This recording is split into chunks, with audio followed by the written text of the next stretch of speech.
the weight of the world comes crashing on my shoulders, I keep pushing on, cause I know I'm getting closer.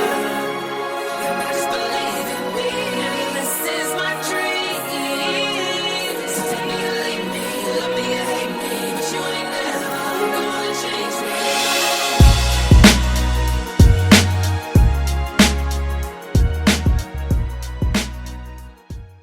Please rate, review, and subscribe to or follow our podcast on Apple Podcasts, Spotify, or iHeartRadio, or wherever you get your podcasts. It's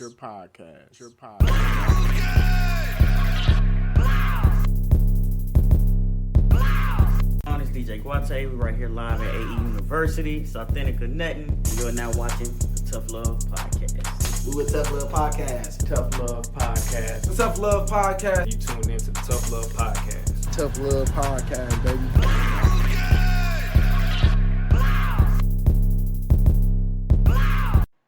So Elon Musk, he released now a new feature for Twitter, which is a views ticker, basically. So basically, it's like a little icon that's at the bottom of your post on the left hand side of your post, and it basically shows how many people viewed that post, whether it be a text post, a picture post, a video post, audio post, whatever kind of post that you put up. He basically added to where there's a ticker there. So I know normally it was something like that just for video views, right? So if you post a video, then yeah, you can see how many views the video is getting.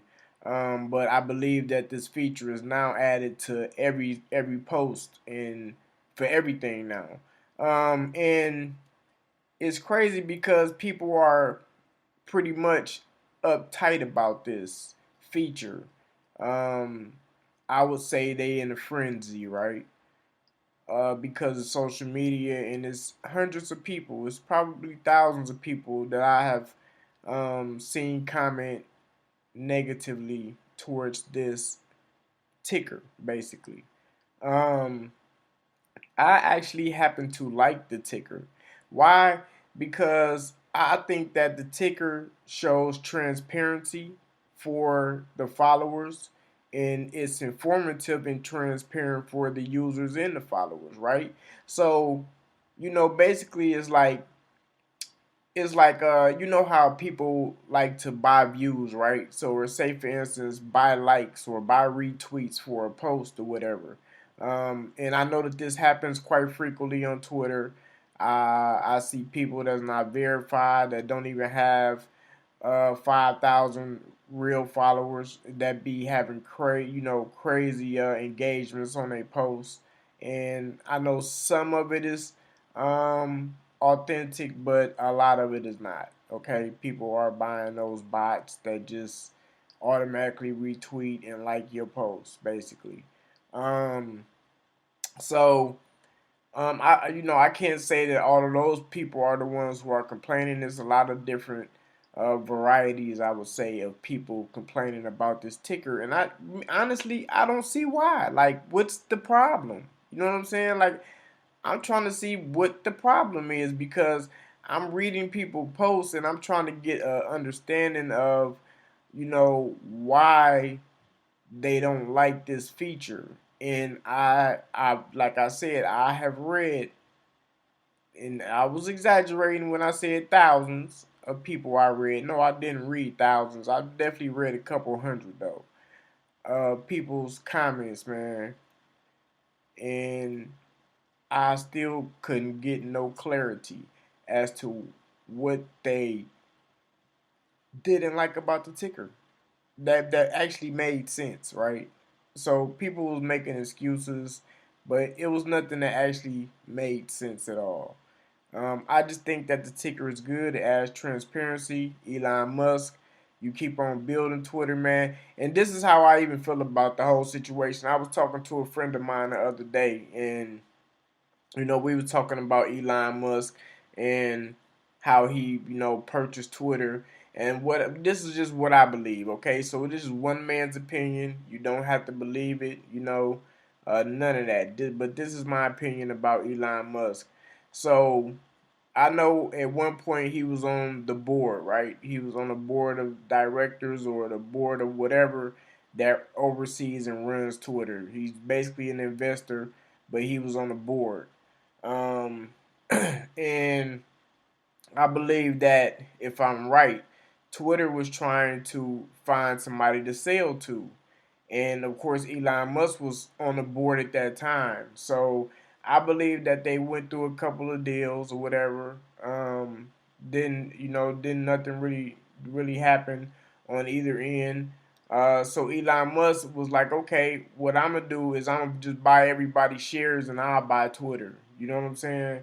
And that's when it became a big thing. Like, yo, Elon Musk says he'll buy Twitter. Can he really do that? Can he really afford that? Can he really, buy these people out type of thing? And, it went on for months about he was going to buy Twitter. And like, the people who was on the board didn't want to sell their shares. And, ultimately it came to a decision that, hey, Elon Musk bought Twitter. You know what I'm saying? So with that being said, with that being said, um, sorry, my phone was going off on me, on y'all. Let me cut this down for a little minute. But yeah, so basically he bought Twitter, right? Elon Musk bought Twitter, and to be honest, when I look at everything that transpired from what I know, right, from the perspective that I looked at it from, because I'm a big news buff, so I watched it play out on the news, like from the beginning to the end, right?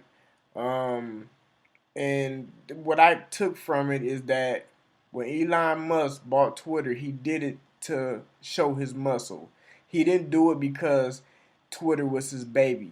He didn't do it because he loved Twitter, because he really wanted to see a better platform for, over all other platforms. Like, yeah, he might say this as a vision, because if you buy something as big as Twitter, you got to have a bigger vision for it, right? So you got to be able to articulate that. So I don't, I get exactly why he said, he wanted to create a better platform and all of that.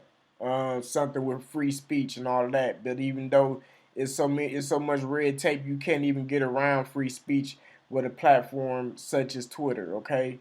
Only to a certain extent, because you're gonna have people like the media and the Congress and everybody else down your throat when you just allow anything to happen on Twitter, especially when something bad happens, that could have transpired through Twitter. Like, say for instance, if another school shooting, somebody was posting they was going to shoot the school up on Twitter, but Elon Musk didn't catch it. Okay, now he's going to be the head of controversy because now he's in the news. So at some level, he has to regulate free speech and things of that nature, right?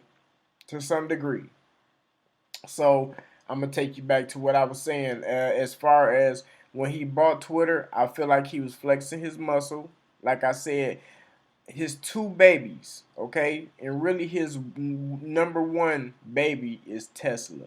We all know that Tesla is Elon Musk's number one baby. His number two baby is SpaceX. Okay, that's really just another thing that he's trying out too. That's not his baby, but it is, because it generates a lot of money. He puts out a lot of money, but you can best believe SpaceX brings in a lot of money. And if he keep growing it, then it'll be a commercialized business where he will be able to actually take people on trips regularly and make tons and tons of more money, right? But Twitter is really just his playground. Like, that's something to keep his name in the news, right? It's something to do. Yeah, you don't want to wake up every day with headaches about what's going on with your company and all of that. But at the end of the day, it keeps his name in the headlines. And him losing Twitter, it would not be a big deal. Trust me. To us, it would be a big deal, but to a guy like Elon Musk, it's not a big deal at all. To lose Twitter, or to some type of degree, some type of level, right? To be restricted, to be whatever, banned, whatever the case may be. over, and that's the overall. That's just like thinking way so further down the line. Like that's just like, that's the conclusion of everything else that could possibly go right. It's the conclusion of what will go wrong at the end. You know what I'm saying? But you know, Twitter is not his baby. Twitter is his playground. And that's why he playing with it right now. He don't know shit about Twitter and social media and none of that. But what he's doing is, hey, I own it now, so let me figure this shit out. He got ideas for how he wanted to be. I'm sure he's sitting down with, all kind of techs and people, behind the scenes that build these apps and build Twitter to what it is, and he's sitting there with ideas that's probably going over their head, or that's probably like, wait, we can't do that. Like, no, we can't invent that right now. Maybe 10 years down the line, but right now, no. And then he's sitting there with other good ideas, like, okay, well, let's change this and change that. So, for instance, for example, when he just changed the verification colors, the verification logo colors for businesses and for government. You know what I'm saying? So the businesses, any business now, you will see, like, even with the like a Spotify, things like that, like those all have yellow check marks now. If it's a business like a Kohl's or Target, they're gonna have a yellow check now versus a blue check. Government, any government business or government, facility, industry, whatever, will have a gray check now. They won't have a blue check. They'll have a gray check. So it's like, he's slowly changing it little by little, adding things, taking things out. He started the Twitter blue thing now where you can subscribe monthly and get a blue check mark, a verified check mark now, versus having to go through the standard verification process where you would have to submit your ID, submit social media links, and submit, like blog links and things like that in order to get verified, right? Now it's just like, okay, well, I could pay through Apple Pay or I could pay through Google Pay and pay, $8 or $12, however much a month, and now I could be verified. You know what I mean? And I think that personally, that's one of the stupidest things that he has done with Twitter, is because it doesn't make the process immaculate anymore. Because at the same time, um, you know, people have fake accounts. People have accounts that don't even have any engagement, but they verified. These people are not public figures. They are not a public interest on any type of level, but they are verified the same way a person of public interest is verified. So you don't know that until you go all the way to their profile and you scroll over they check mark and you click on it, right? Then you can say, oh, well, he's verified because he subscribed to Twitter Blue, or he's verified because he's a public figure, business, or organization. You know what I'm saying? Something like that. But you don't know that until you get all the way there. And then how do you look at that? Do you say, hey, because you wasn't verified through Twitter, through a non-subscription process, or do you have the same worth of a person that is? You know what I'm saying? So I mean, that's how you would look at it as well. So it's a lot of variables that go with the Twitter Blue thing. I just don't think that was a good idea for him to do Twitter Blue. But the other things that he are implementing, I like them though. And I want you to keep growing, Elon.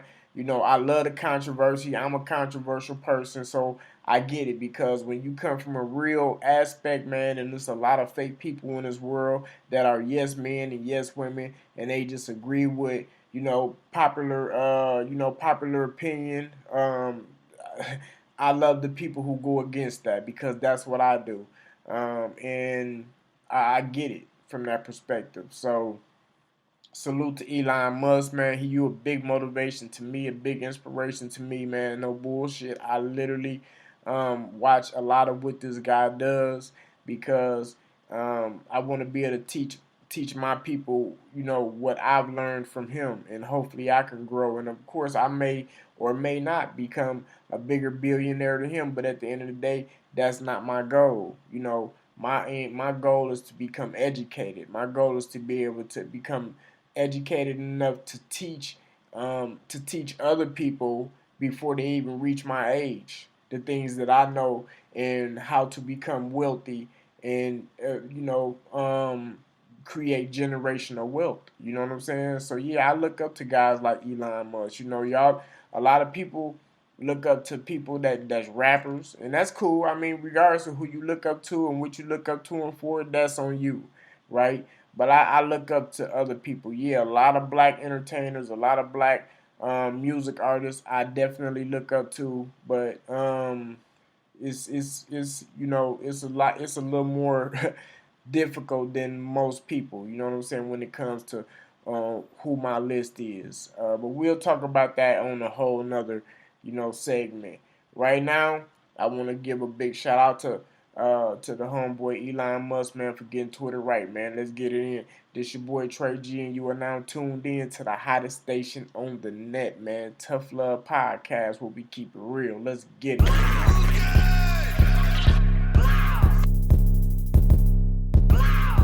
It's DJ Guate. We're right here live at AE University. It's Authentic or Nothing. You are now watching the Tough Love Podcast. We with Tough Love Podcast. Tough Love Podcast. The Tough Love Podcast. You tuned into the Tough Love Podcast. Tough Love Podcast, baby.